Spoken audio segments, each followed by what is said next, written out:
Unsettling recordings left by missing people. In one video, a mother warned that something bad might happen to her weeks before she disappeared. And another showed a woman just vanish from a place with cameras everywhere. How? A man refused to take a lie detector test after his best friend disappeared. In each case, a video or recording captured the final moments before disaster. Okay. These are creepy last recordings from missing people. The goal, guys, is 2.5 million subscribers by the end of 2026. It is crazy, so it would mean the world if you subscribe, and I will do Shout out to Visual Venture, bro. We've been watching Visual Venture for like the last 2 years, bro. the very best to put out the best videos I can for you. I'm Visual Venture, and you are awesome. Thank you, man. A Thank you. stalker in the woods. Oh. In 2017, two girls went for a hike. They never made it home. But before they vanished, they recorded something chilling. The video showed a man walking aggressively toward them. He got Oh my God. Yeah, definitely. He's the reason why. close, then whispered 4 terrifying words. The girls were Abigail Williams and Liberty German. They were best friends from Delphi, Indiana. One day in February 2017, they decided to take a walk along a local hiking trail. Okay. Kids in Delphi went there all the time. I live pretty close to the trails. Dropping your kids off at the trails was just something that you did. It was just what kids did. It was Is it crazy? Maybe a hindsight bias that I feel like I wouldn't do this. I don't know. Like with my kids, especially if they're under the age of like 15, I feel like for certain things I would have to watch them. But I also understand the idea of like kids got to be kids and they got to grow up and they got to like explore some stuff by themselves. But dude, I don't know. Especially if it's like 2 girls, I feel like it's more dangerous. considered one of the safest places in town. But that day, the trail was about to become a crime scene. Abigail and Liberty walked, took pictures. Plus, like a hike is also kind of dangerous on its own. Regardless of stalkers, there could be mountain lions, bobcats, tigers, bears, whatever you find out there, you know? enjoyed the afternoon. Liberty even posted a photo of Abigail on Snapchat. In the photo, Abigail was standing on a bridge. She Fire photo. looked happy, but minutes later, the mood changed. The girls noticed something so disturbing, they decided to record it. A strange man was following them, Bro. and he didn't look friendly. To be clear, this video was not posted on Snapchat. Liberty only recorded it on her phone. The man kept his head down as he followed them. His hands were near his pockets. Yeah, watch this guy with at all costs. He either has a gun, a knife, bear spray, pepper spray, something bad. Girls began to panic. Reveals the growing panic as Abby asks her best friend if the man following them is still there. Oh They my tried gosh. to move in a different direction, but the Wait, man how did we even get this footage if they never posted it? Did somebody like go on their phones? kept coming closer. You can hear nervous whispering as Libby steps off the trail. See, this is the path. They needed a way out, but the bridge and the trail gave them very few choices. Yeah. And through it all, Liberty's phone was still recording. There's no path going there, so Off the rip, very smart on this girl to record and capture this footage. Otherwise, we wouldn't know. Like, I think that the safest thing that you can do is to always record. Doesn't matter who you're encountering, whether that's a cop, a police officer, a weirdo in public. You always want to turn on that record button. And shout out to her for having the instincts to even think of that. we have to go down here. Eventually, the man got close enough for his voice to be captured. He said 4 words to them. Hi. It sounded like an order. He was telling them where to go. After that, the recording abruptly ended. Abigail and Liberty were supposed to come home later that day. When they didn't, their families knew something was wrong. They reported the girls missing. Weird. Okay, at first, I thought that maybe like he was warning them of something down the hill, but maybe not. Search teams combed the area. Friends and family also asked Brief intermission, if you're enjoying the video so far, please make sure you go ahead and smash the subscribe button. We're on the road to 400,000 subscribers.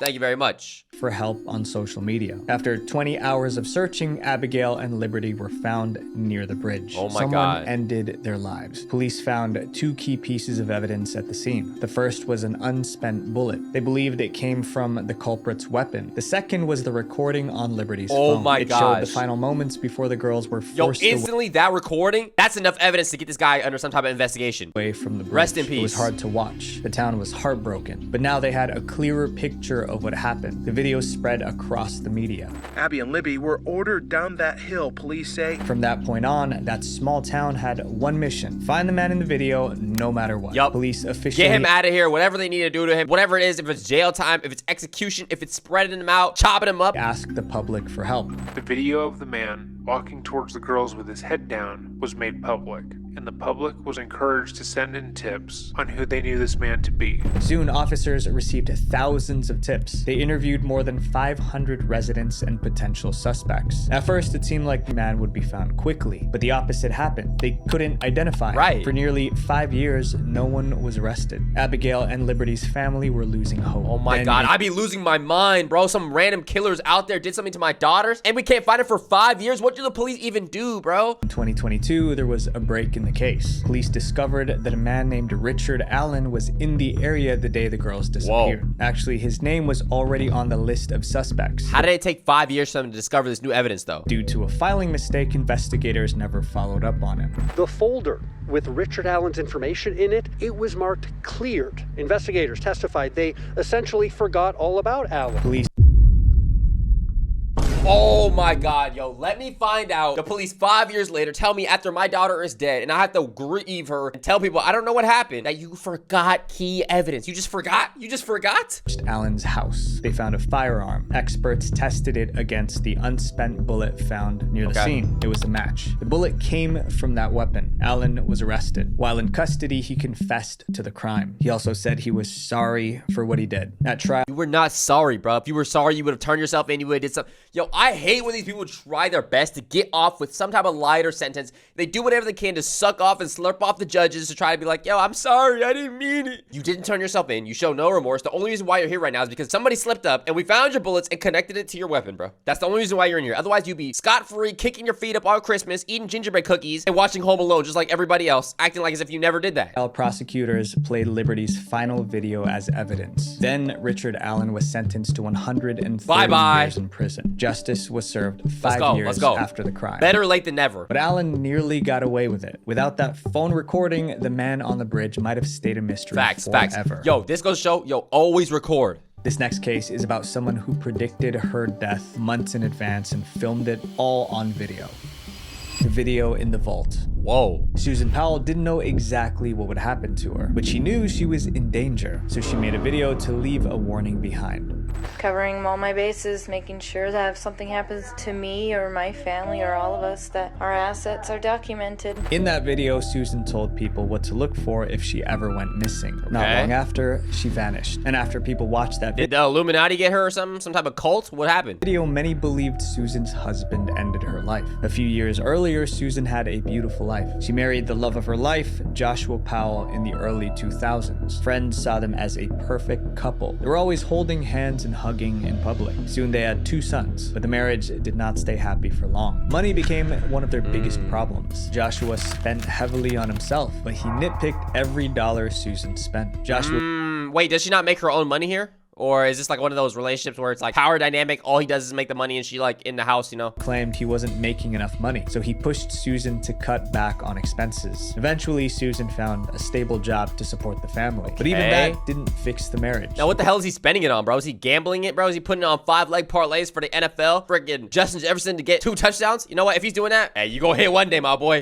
I'm kidding. Never gamble. Do not do no sports betting. All that stuff. It's scummy. It's scammy. Easy way to lose all your bread, bro. According to reports, Joshua started controlling other parts of her life. He monitored her calls. He restricted her internet access. Susan needed to ask for permission to leave the house. This behavior shocked Is this like your slave dog, dude? No, you should have left him immediately off just that. her so much Obviously, there's more nuance to it. It's harder than that. I know if you're getting abused and stuff like that, you might have a harder time leaving all that extra manipulation. I got it. I know. that she wondered if he had mental issues. The same friends who once considered them a perfect couple noticed Josh's controlling behavior. I mean, like, 2 + 2 is 4, buddy. What do you mean? Does he have mental issues?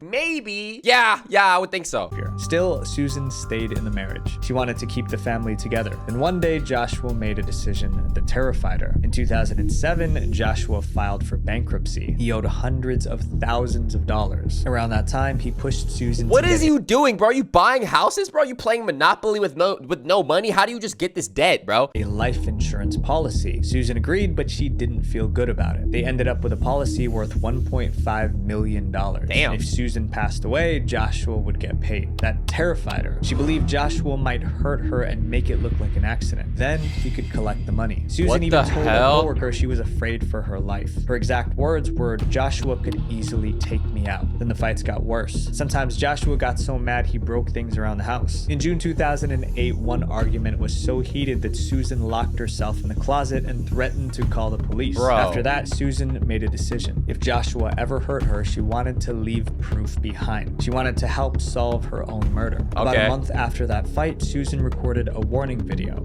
Covering all my bases, making sure that if something happens to me or my family or all of us, that our assets are documented. She described her fears about her husband. She also showed items Joshua broke during arguments. I had necklaces too. I don't know where those are. I just got in a rage, as you can see, and broke this. And yeah, that's like the biggest red flag in my opinion. If you're dating somebody and they start breaking stuff, punching things, and showing over aggression when they're faced with some type of turmoil or they're in a heated conversation, immediately run, bro. Because soon enough, that's not gonna be that wall. And it's not gonna be cute or like sexy or attractive that, oh my god, he's powerful when he's angry. No, bro. Your face is gonna be right behind that punch and you're gonna be getting falcon punch, bro. Mike Tyson knocked out all that. Get away from him. And made a mess because he was angry at me.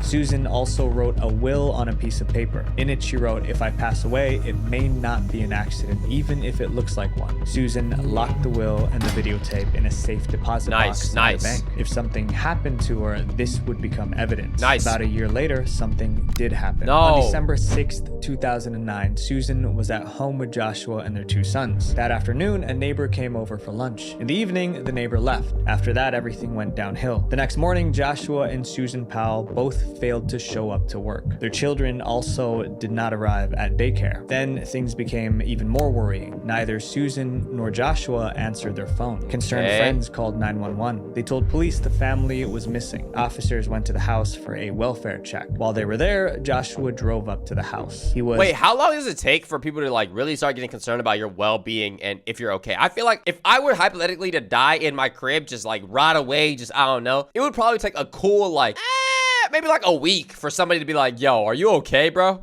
Is that sad? I don't know. I feel like that might be a little normal. Sons. The boys were 4 and 2 years old. But Susan wasn't with them. When police asked where he had been, Joshua gave a strange answer. He said he took the boys camping. That made no sense to investigators because there was a blizzard that morning. It was freezing. Why would anyone go camping in that weather? Fucking dumbass, bro. You had all this time to sit and rehearse. He's like, look in the mirror, just like, okay, what I'm gonna say is, I went to an igloo. Gets in front of the cops, camping. Out of all the things you could have said, you pulled that rabbit out of the hat. Besides, the boys were supposed to be at daycare that morning. Police informed Joshua that Susan never showed up for work. No one knew where she was. According to police, I want to see his fake ass reaction. He's gonna be like, "No, what happened to my wife? No!" Seemed shocked by the news. He claimed he had no idea where his wife was. From that moment, Susan was officially declared missing. Soon, investigators found the will and recording Susan left behind. Both pointed to the same fear. Susan believed something bad might happen to her, but that wasn't enough to arrest Joshua. Then police found another suspicious detail. After Susan disappeared, Joshua liquidated her retirement accounts. It was like he knew she was never coming back. 3 years And it's literally exactly what she said in the video, bro. You can't say it was Sora AI, ChatGPT AI, Claude nothing, bro. This is in 2009. The technology was dog shit ass.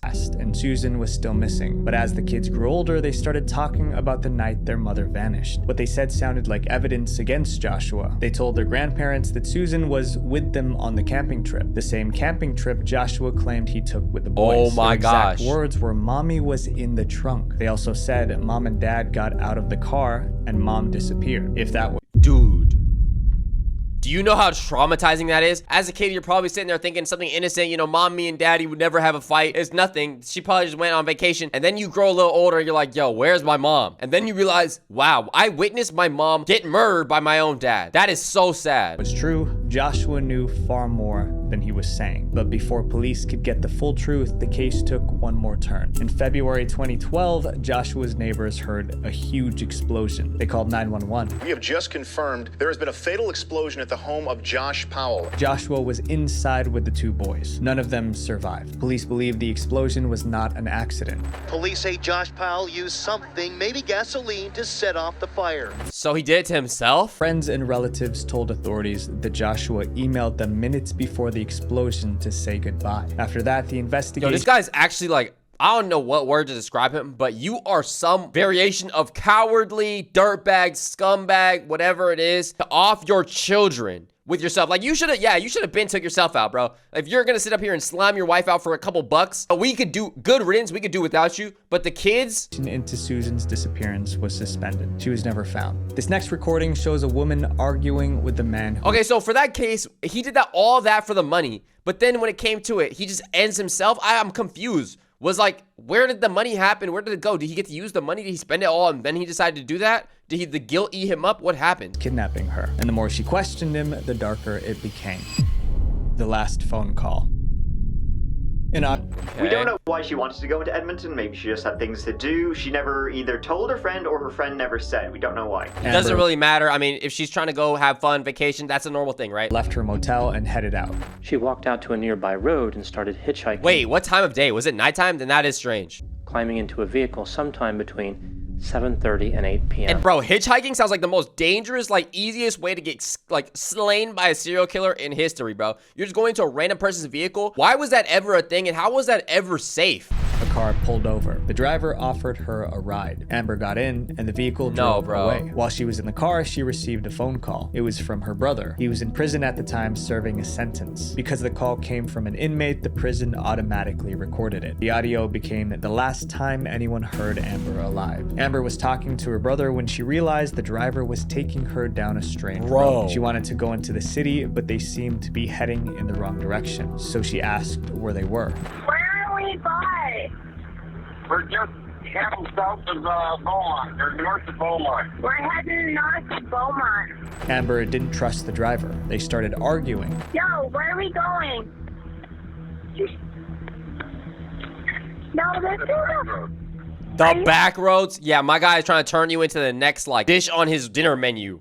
Kidding me? The more Amber spoke, never hitchhike. I think that's like a good moral of this story right here. The more worried she sounded. Hey, you better not be taking me anywhere I don't want to go. I want to go into the city. At this point, Amber seemed to understand the danger. She was trapped in a stranger's vehicle. She didn't know where she was, and the driver kept giving evasive answers. And where the these roads going to? 50th Street. Yeah, after his 50th like vague answer, you wouldn't think, okay, yeah, this guy's trying to actually kidnap me, but he's not even really kidnapping me because I willingly got into this car, albeit he is lying and deceiving her and taking her to the wrong place. It's just like, I don't know, as like even as a man, I wouldn't do this, but as a woman, I definitely wouldn't be getting in no random dude's car, bro. Don't ever do this, bro, please. Yeah, Street. Are you sure? Absolutely. Then the recording ended abruptly. The next day, Amber didn't return to the motel. Her friend was worried, so she contacted Amber's mom back home. Tootsie says she and Amber were in constant communication.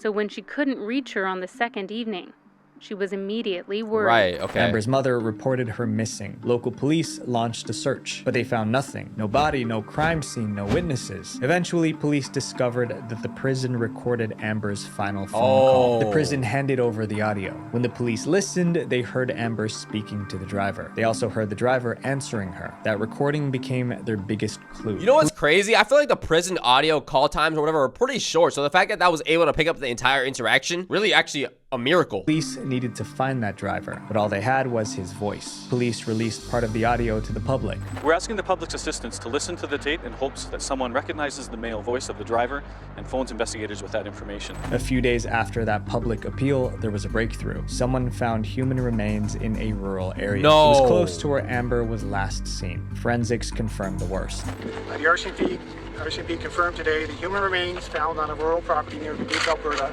on Saturday, September 1st, 2012, are those of Amber Alyssa Tuckrow.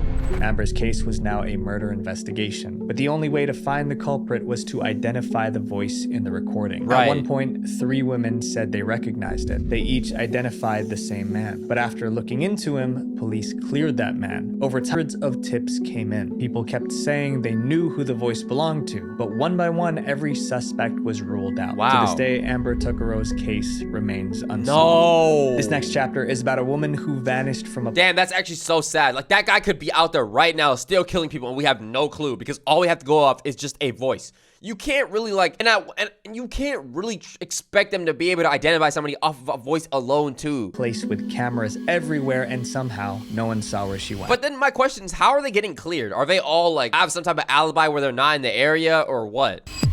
lost at sea. What? A cruise ship is one of the hardest places to disappear. There are people and cameras everywhere, and there's nowhere to go because the ship is in the middle of I would kind of disagree, only because you have an entire ocean that you can fall into.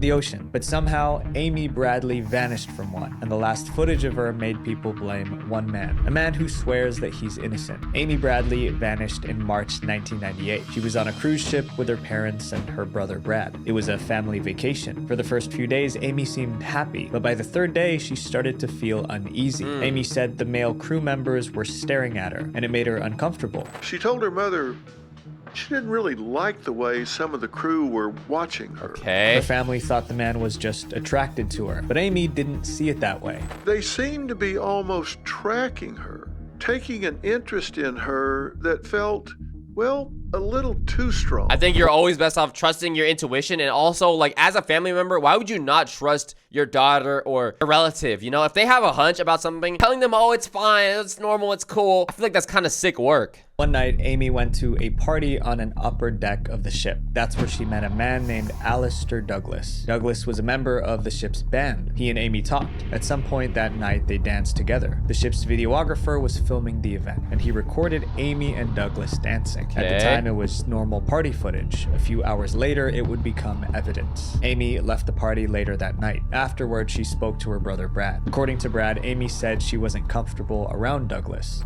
Brad would later recall that Douglas was flirting with Amy and getting a little too close. Amy even told Brad that she had to tell him to back off. Early the next morning, Amy's father woke up. He looked outside and saw At that point, Brad, yo, where are you? You need to be more defensive, bro. Amy on the balcony. She was sitting there quietly. He went back to his room. Less than an hour later, he checked again. Amy was not on the balcony. When he searched, he realized she was not even on the ship. Amy was gone. Amy's father notified the crew. Everyone was searching for Amy. At first, people thought she fell overboard, but her family found that hard to believe. I would think that was the case, but also, is there not cameras on the cruise? Like, yo, they could see it. A lifeguard and a strong swimmer, someone who understood danger and did not take unnecessary risks. But cruises are quite under the influence of alcohol. And one thing I will say, I feel like I've never been on a cruise, but from the outsider perspective, I feel like it'd be an easily victimizable location because people are tipsy, they're mingling, they're talking to a lot of different people. All it takes is a little bit of sprinkle something in somebody's drink and now you got them hooked on some crazy stuff, you know? So you really got to take precautions and be safe if you guys go on cruises. An announcement was made across the ship, but there was no sign of her. Soon the FBI joined the investigation. They wanted to make a list of the last people seen around Amy. That was when the ship's videographer stepped forward. And that was when I went, I wonder if I have any footage of her.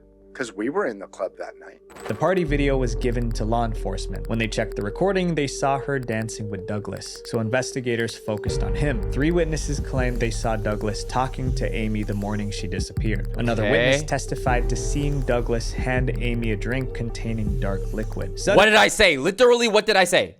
Suddenly, Douglas wasn't just someone from the party. He was the prime suspect. Douglas was questioned by police, but he said he had no idea where Amy was. They even asked him to take a lie detector test. Douglas took the polygraph and passed. Wait, aren't polygraphs easy to like kind of fake? Isn't it based on your heartbeat, right? Strong evidence against him, he was let go. In the coming days, the Coast Guard searched the ocean. They looked for any sign that Amy fell off the ship, but they found nothing. The big question remained: how did a woman disappear from a ship in the middle of the ocean? More than 20 years have passed, and that question hasn't been answered. Are we serious? No.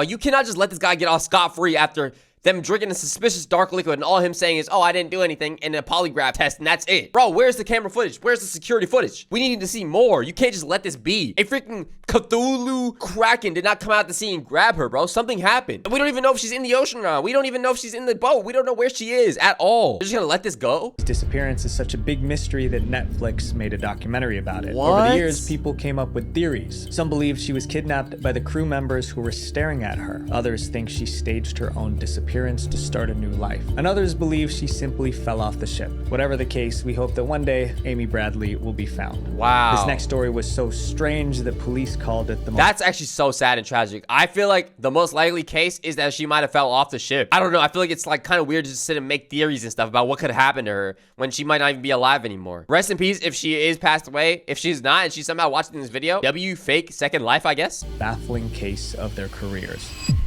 The man who never left.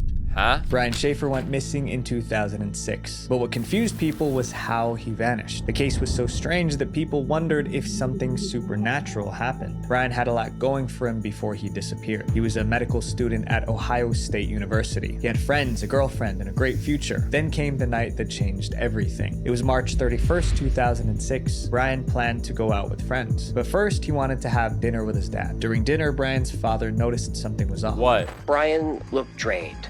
Dark circles under his eyes. Randy thought his son shouldn't go out that night. Thought he should rest, but he didn't say it. After dinner, Brian headed out. He met up with his friends Clint and Meredith. They went to several bars and drank heavily. Later that night, they ended up at a bar called the Ugly Tuna Saloona. And once Brian walked inside, the night... What a shit name, by the way, but okay. A strange turn. The bar had security cameras. One of those cameras captured Brian and his friends arriving. At around 1:15 a.m., security footage captures Brian, Clint, and Meredith making their way up the escalator to the Ugly Tuna Saloona. Inside the bar, Brian seemed normal. He was just hanging out with his friends. Later that night, he appeared on camera again. At 1:55 a.m., Brian made his final appearance on the video. He was outside the bar chatting with the young women. After the conversation, Brian appeared to say goodbye to the girls, and he turned and walked back toward the bar. A short time later, the bar closed. Brian's friends looked for him, but there was no sign of him. They assumed... Well, check back in the bar, yeah. He went home on his own. That assumption was wrong. The next day, Brian's girlfriend tried to call his cell phone, but it didn't go through, so she went to his apartment. Late that night, Alexis says she began what would become a ritual, going to Brian's apartment to see if by some miracle he'd come home. Brian never came home. What? After 2 days, he was reported missing. He was last seen at the bar, so police checked out the footage. They clearly saw Brian enter the building, but they couldn't find a video of him leaving. That made no sense. The bar had several security cameras. If Brian exited the building, cameras would have recorded him. Then police found one possible gap. There was a service exit behind the bar that led to a construction area. Guests weren't supposed to use that door, but it was possible that Brian went through there. So police brought scent dogs to search the area. They did take some dogs through the construction site, but they didn't pick up enough to make the police think that Brian had left that way. The case made no sense. Then police considered another dark possibility. Maybe something happened to Brian inside the bar. Maybe someone hurt him and hid him somewhere in the building. So police searched the bar from top to bottom, but they found no sign of Brian. There was no evidence that a crime happened inside. Police widened the search. Police started searching nearby streets, checking dumpsters, nearby bodies of water, and canvassing locals. Good work right here, W Police, here. Asking if they had seen him. Still, they found nothing. Wow. Police also questioned the people who saw Brian that night. They wanted to know if anyone was lying, so they asked each person to take a lie detector test. That was when the first red flag appeared. Most people willingly took the lie detector test and passed. Only one person refused. That person was Clint, the friend who was with Brian that night. That made investigators suspicious, so they tried to question him again, but Clint reportedly stopped cooperating with the investigation. Brian's family believed Clint knew more than he was saying, but there wasn't enough proof to connect him to Brian's disappearance. And without evidence of a crime, police could not charge him. The case was stuck. Brian's family and friends kept searching. They shared posters online. Why the hell would your day one homie not be willing to cooperate on a missing investigation for you? Other than the fact that he's involved. Now, the last footage we did see was him talking to a woman, and his friend Clint left, so naturally from that footage, it wouldn't seem like Clint would be some type of suspect, but then the fact that he's not cooperating. Offline. Columbus police called it the most baffling case they ever encountered. Over time, people came up with theories. Some believed Brian staged his own disappearance, but the police found no evidence that he made any preparation to leave voluntarily. And we would have saw him exit the building, genius. Like, what? Brian's family rejected that theory too. Why would a second-year medical student want to throw away over 6 years of college, hard work, his family, and a girlfriend he loved? Only chance is if he went like schizophrenic, because sometimes people have like manic episodes and stuff like that happens in the brain, right? And then they just change forever. The theory was much darker. People believed someone ended Brian's life and hid his body, but that theory had holes too. If Brian was attacked inside the bar, police would have found some kind of evidence. Other theories have come and gone, but none of them solved the case. 20 years later, Brian Schaefer is still missing, and that CCTV footage is the most haunting part of the story, because it showed where Brian was, not where he went. This next story is about a woman who thought someone was hunting her, and her final recording suggests she may have been right. The woman watching the door. Emma Filipoff was trying to build a new life in Canada, but that life was falling apart. In 2012, Emma lived in Victoria, far away from her family. She moved there for a fresh start, but she struggled to find steady work. Money became a serious problem. Soon, Emma ended up in a women's shelter. She was also dealing with something quietly. Emma reportedly had mental health issues. She kept a diary where she wrote down her darkest thoughts. I feel like there's someone following me. At one point, she wrote that she felt like someone was watching her. I feel weird sometimes. I feel like I'm being stalked. No one knows if Emma was really being followed. Right, because they're gonna say she has mental health issues, so maybe she's like delusional or whatever, but thing was clear. She believed she was in danger. Yeah. Soon, that fear affected her behavior. She kept the curtains in her room closed at all times and was often seen frantically moving her furniture out to the curb, claiming that they were making too much noise. In November 2012, Emma's worrying behavior was caught on camera. She went to an office to complete some paperwork, but when she tried to leave, something seemed to stop her. She goes in and out the door 6 times within minutes. It looked like she wanted to leave, but something outside seemed to scare her. Yeah, it looks like somebody's waiting on her. Someone out there? Emma did eventually leave the office, but her fear was getting worse. A few days later, Emma called her mother to ask for help. She wanted to go back home. Emma's mom booked a flight to Victoria so she could bring Emma back. But by the time she arrived, it was already too late. Emma was nowhere to be found. Several people saw Emma the day she vanished, and most of them felt something was wrong. That morning, Emma went to a 7-Eleven. Before she left the store, she nervously peered through the window. Pacing back and forth to the door, looking out. Either she's having like some type of schizophrenic episode, or there's some dude out there waiting with a freaking metal spike bat or something. What is out there?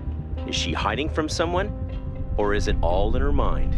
Later that day, someone saw Emma walking back and forth in the street. She looked lost. A witness called the police. Her behavior was so strange that this witness called 911. The police took the report, but we don't know if they actually followed up. Emma kept moving. Later that day, she went back to a 7-Eleven. This time, CCTV footage showed her buying a cell phone. Before she left, she paused near the door. The video showed her hesitating in departing the store, seemingly checking the street outside. Is there no cameras of the actual like gas pumps and stuff though? I thought like gas stations have more cameras than just the inside one. Witnesses saw her at a street corner. She looked disoriented, paranoid, and seemingly unable to cross the street. Someone called the police again. This time, officers arrived. They spoke with Emma and tried understanding what was happening. After talking to her, they decided she was not a threat to herself or anyone else. So they And how did they decide that? Let her go. That was the last confirmed time anyone saw Emma Filipoff. A few hours later, Emma's mom arrived at the shelter to take her back home. But Emma was not there, and no one could find her. The search began.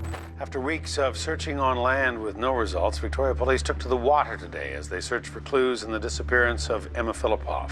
Months passed. So you basically, let's be real here, the police dropped the ball on this one, right? She's clearly battling mental health issues that we know about since she was journaling about the stuff that was happening and the people stalking her. Police deciding that she's mentally stable and able to care for herself, and then immediately she goes missing. Somebody in the office dropped the ball, man. That's why I guess might be good for a police crew to have somebody who's more like versed in psychology or something. Still, there was no sign of Emma. Then a strange... Because there's probably some random dude with some like low military cut, bro. All he cares about is his pay and arresting freaking thugs or whatever. And then he's like, nah, we don't want to arrest this one. She's good. Just go home, whatever. They don't even give a damn about her well-being. The lead came from Vancouver. Surveillance footage of a man walking into a Vancouver clothing store with a crumpled poster in his right hand he'd just torn down. Huh? It was Emma's. At the time, missing posters with Emma. Weird. Okay, yeah, he's immediately like on the sus radar or whatever, because why are you that mad about a missing person? His face were all over the city. One man walked into a clothing store holding one of those posters. He told the people inside that he was Emma's boyfriend. He insisted Emma was not missing. She just ran away because she hated her parents. After saying that, he... Wait, she was in a shelter though. Left the store. Like so many other tips, the man in the green shirt held out only momentary hope, then disappeared. Emma Filipoff's disappearance remains unsolved. Some believed she had a mental breakdown on the day she vanished, but that doesn't explain where she went. That doesn't explain the boyfriend situation either. Is that actually a boyfriend, or is that just some like random parasocial weird stalker dude who is parasocial over a girl on a missing poster? I've never heard of that in my life, dude. Camera doesn't lie, but it doesn't always tell the whole story either. These recordings caught the moment before, never the moment after. Wow. So my friends, pay attention to the people you love right now, not just the footage they leave behind.